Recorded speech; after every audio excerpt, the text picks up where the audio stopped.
Voici déjà 100 jours que nous avons créé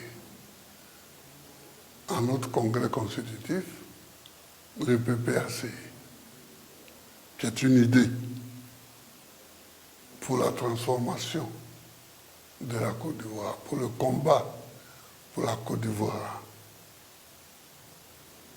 Que ce pays-ci est notre pays et il faut qu'on lutte pour qu'il soit le meilleur pays possible. Alors les périls sont nombreux. Il y a le péril de la non-démocratie. Nous voyons aujourd'hui dans la sous-région la résurgence des coups d'État. Mais à l'intérieur même du pays, en dehors de la résurgence des coups d'État, nous voyons des façons de gouverner qui ne conviennent pas au plus grand nombre. Or, un gouvernement n'est légitime, n'est crédible que quand il travaille pour le plus grand nombre. Au moment où les Grecs ont créé le concept de la démocratie, il signifiait ce concept, et il signifie encore le pouvoir du peuple.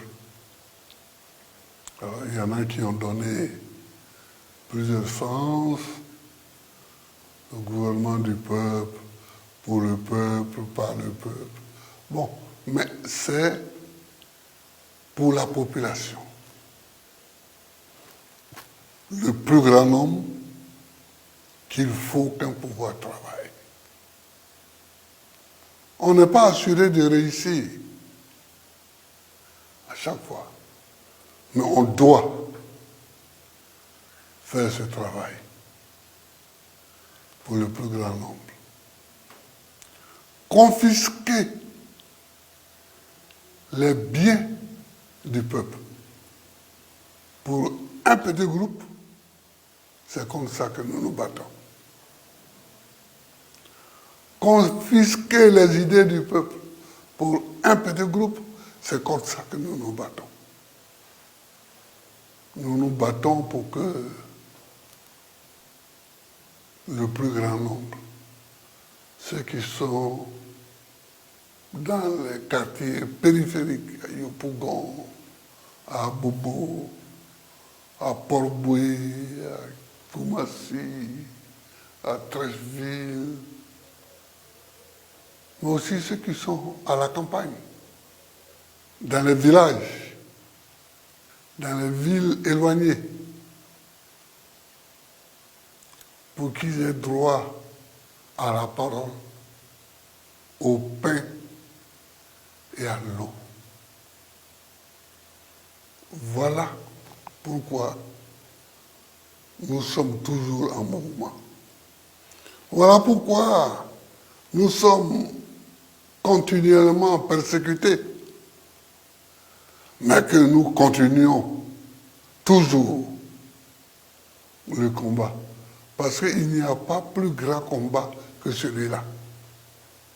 Alors, nous avons mis sur le fonds baptismaux le PPACI.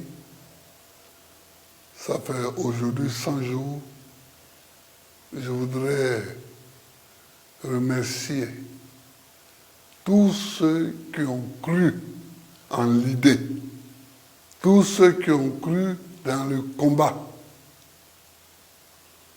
tous ceux qui ont cru que ce combat mérite d'être mené et qui sont venus. Et donc, il faut les remercier, les encourager, leur dire que toute lutte est âpre, elle est ardue. Mais c'est parce que des gens ont lutté avant nous que nous sommes là. Il faut que nous luttions pour que des gens soient là après nous. Voilà le sens que je voudrais donner à ces 100 jours-là. Me réjouir que déjà, il y a 100 jours que des Ivoiriens rassemblés ont décidé de continuer le combat.